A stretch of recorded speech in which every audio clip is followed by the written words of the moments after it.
What's going on, everyone? Ruben here, and today our book review is going to be on Aziz Ansari's book, A Modern Romance, which I was hesitant to read at first, but it became very, very interesting because he didn't do it just as a comedian. He kind of did it where he actually wanted to find out why romance nowadays is so complicated. So he went on that journey, wrote the book about it, and I'm grateful that he did, because today we're going to talk about why. The main theme of the book is the past. He talks about how dating used to be back in the day when our parents' parents, how they did it, versus to how we do it, the new way of dating, because of technology has made dating so much more different than how it was before. And he talks a lot about marriage, because marriage it's kind of an indicator to see where we stand in the world of dating. And so much I read, and it's like some I knew, some kind of were like, whoa, because he talks about studies. He had help from anthropologists, biologists, sociologists, psychologists, like all these people who do study relationships, sex, dating in our society. And it's pretty cool, because when you think about how they did it back in the day, which I'm looking at notes here, so if you see me look this way, it's because I'm looking at some notes on my computer. So I apologize for that. But back then, people dated locally. He talks about this. There's a lot of studies. He gives graphs and all this great stuff. He says how marrying locally, you would marry someone, people would marry someone in the same building, across the street, maybe 5 blocks down. They didn't really go out of their way, especially because they got married at such a young age. Women were married by the age of 20. Men were married averagely by the age of 23. So women back then, and this is like early 1900s, mid 1900s, where women didn't really have as much freedom as they have now. So the only way they were able to get out their parents' house was through marriage, and they were moving with the man. So they wanted to get married, and in the book he does like experiments, or he did something where he gathered a bunch of like people from retired homes, and they talked about their past. And a lot of these women said they wish they could have explored a little bit more during those early years. You think about how they met someone and they possibly weren't in love with this person. They just got married so they can get out of their parents' house. That's, they wanted to so bad to get out of their parents' house. And it's just much more interesting that nowadays that's not how it is. I mean, nowadays you look at marriage, and on average women are getting married at 27 and men at 29. And it kind of it ties in. So when I read that, I was like, oh, like me, like I'm looking not to get that done till I'm like late into my 30s, because I'm still growing as a person. I'm still building an empire so I can sustain myself. Back then they were kind of good with the parents with help and all this. Nowadays that's not the case. There's so much going on. Then he talks about, there's a whole part he talks about how like from teenager to adult, we always think like from teenager we go straight into adulting. That's a coined term on the internet. We go straight into adulting. That's not the case. Instead, science has created a new word for it. It's called the emerging adult. And it's what I'm going through. It's probably what you are going through watching this, the majority of you. You grow up, he says, you grow up, you leave your teens, you go into college life, you're an emerging adult where you're experimenting, you're traveling, you're dating all these different kinds of people. You're still like emerging into adulthood. Because technically adulthood is when you have everything kind of in your life. You have the house, you have the American dream, you can say, where you have the house, you have the freedom, your money is okay, you're starting a family. That's being an adult. But what we're doing, where we're experimenting and we're learning and we're growing, well, I never say stop growing, but you're really into it at that given moment in this age, in our 20s nowadays. So we're considered the emerging adults. what I gathered from the book was something that I really liked, and it was new to me. That I really like what he talks about throughout it's like another main theme of the book versus the old way of dating, the new way of dating, and relationships and everything. He talks about how it's different passionate relationships and companion relationships, and I definitely want to make a video about this. So tomorrow, watch the video. It'll be on these two relationships. I want to get into it in the book review. It'll just take a lot of time, so I'd rather dedicate a whole video to it. So be expecting that on tomorrow's video. Anyway, back to our review. So what started changing, how back in the day we used to meet that way. He talks about how like online dating was back in the day, where you would put ads in like a newspaper, you would put ads on like trains and all this stuff, and back then you would just do over the phone. Like, you know, over the phone you put a picture of you and say a quick few words, and you couldn't say that much because it was like free for the first 2 lines, he said, and after that they'd have to pay for how many words they wanted to put. So most people would try to like jumble in as much, and then you would call the number, you would leave a voicemail, basically like saying a profile. It's pretty funny how they did it back then. You put the profile, whoever was this person that's trying to get these dates, they will pick up and they will listen to the voicemails, and in that they will pick you, and then you will call them back, and that's how you would set the date up and all this. So they kind of had it much differently. It was probably much harder than it is now, where he says in the new way of dating, it's as simple as you grabbing your phone, going on Tinder, swiping right or left, and you don't even got that much to go off of just pictures. There's no, maybe some mutual friends on Facebook because it's connected to Facebook, and maybe you have similar interests and all this stuff. But that's how it's gone. Like that's how it's become so fast nowadays. Back then it probably took months before you had your first date. Now on Tinder you can go on the first 20 minutes, get a match, next thing you know you're going on a date tomorrow. It's that fast, or maybe that same night. But is that a good thing? And that's kind of another part of the book, how like modern dating has made things so different.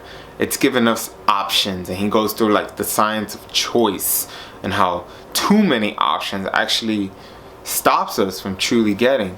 But on the flip side of that, having so many options, we're more likely nowadays to be in a happier relationship because we know what we're looking for, and we become this person that's like, okay, I can finally find my soulmate.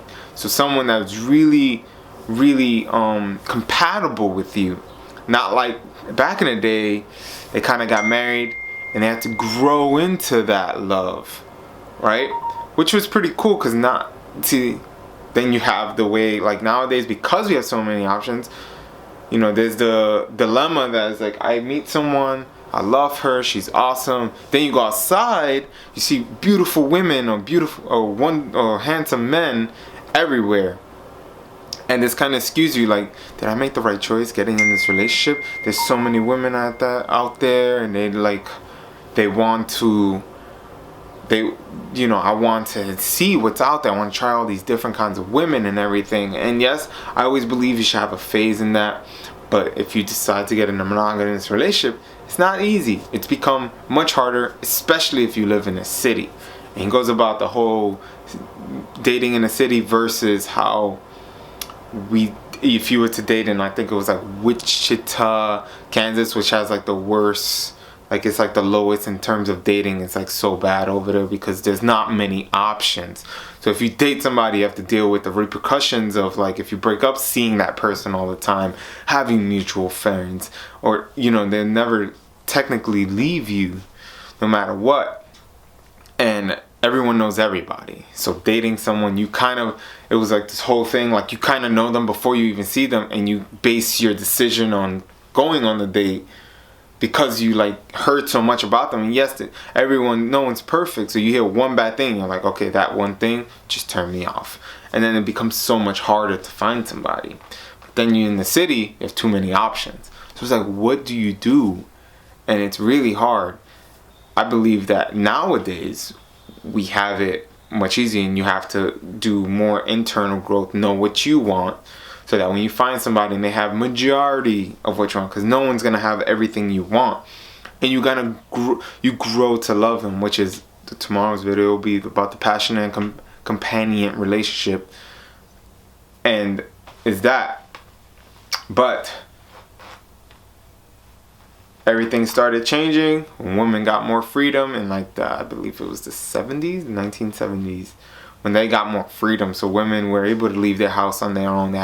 They were able to, date around and not settle down right away, because settling down was what made those old couples. Yes, they were married for so much longer, but were they truly in love? Not all of them. Some of them, yes. Like they grew to love each other, and the intense feelings came later versus earlier. Like we experience it now, where the intense feelings are at the beginning.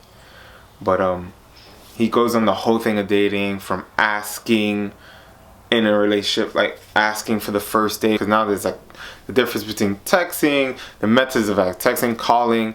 Now people over 30 want to call, or they rather call than text, and anything else like social media or anything. They rather have a call. They have the high percentage of. But us, the younger generation, are more used to texting, and I think that was my method of asking when I was dating and looking for women and everything. I asked my girlfriend. I asked her through. I think I asked her through FaceTime. That's another way, which he didn't have. I think it's a really great way to get to know someone and ask, but you got to build up the courage to do that. He's like making plans. It's hard because we're busy, especially if you live in a city. Nowadays people could just Google you. They can find everything before the first day about you and know you before you guys even meet for the first time. So that can be a lot of turns. So if you have social media and it's very public, well, guess what? You better hide it. Hide it as much as possible, because you can maybe like a specific political party and this other doesn't. But let them get to know you first before they make their judgment. Like, you can have different political parties and still be together, because you have this similar interest in different topics. So it was amazing how I talked about the mating monster, how we suffer through dating exhaustion now. So from all this options and all this dating and all this time being spent going on first dates, second dates, and possibly nothing happening there, and all this, you go through dating exhaustion, and like, people get tired of it, and online dating has made it much more harder to just stick with someone, because maybe you find someone good, but then you keep getting these messages on OkCupid or Tinder or any other those other dating sites, and you kind of just like, well, there's more options. Let me see what this girl's about. Let me see what this guy's about. I want to see what this person's about. It gets so bad that there was a story of a girl who would, while going on a date, would go on Tinder to swipe and meet and talk to another man, so if that date went bad, she can just go meet another one. And I have friends who have done that with girls as well, where they keep options open, where they have 3 dates in one night in hour intervals. So 6 p.m. is this girl, 7 p.m. is that girl, 8 p.m. is that girl. And if he really liked one, he just wouldn't see the other two. He would come up with an excuse. That's our dating in our age. But it's also good dating in our age. A lot of good to it. What he talks about in the book and what they do deal with in the Middle East was a big thing. How it's arranged and all this stuff. And not saying arranged marriages are always bad, but the young generation doesn't have the freedom to go out and be sociable. It's kind of just like, this is what it is, and that's it. And because of technology in the phones, actually able to have the freedoms and whatnot. So that was pretty cool. I'm being very vague there, but there's a lot in this book. It was so much. It was like a big book. I think it was like 400 pages. In my iPad it showed like 1,000, like 1,100 pages, but it was like really big text. So I kind of got through it really fast. But yeah, the book is all on that sexuality all over the world, how America is so different from like places like France where they're more open. They understand that people might cheat, to like Japan where it's like herbivorous and like they're declining. The population is going to be declining because like nothing's happening over there. The men want the women to approach them, the women want the men to approach them, so no one's doing anything. Men don't want anything to do with like relationships. They just want to work and like all this BS. It's insane. Japan's going through that. You can probably find articles if you Google them, but he goes in depth in the book. I really recommend actually reading the book. You can watch this video and get so much out of me, but it's so much good stuff, especially if you're in the dating world and you kind of can get a nice aspect of what other people in the world is going through with dating.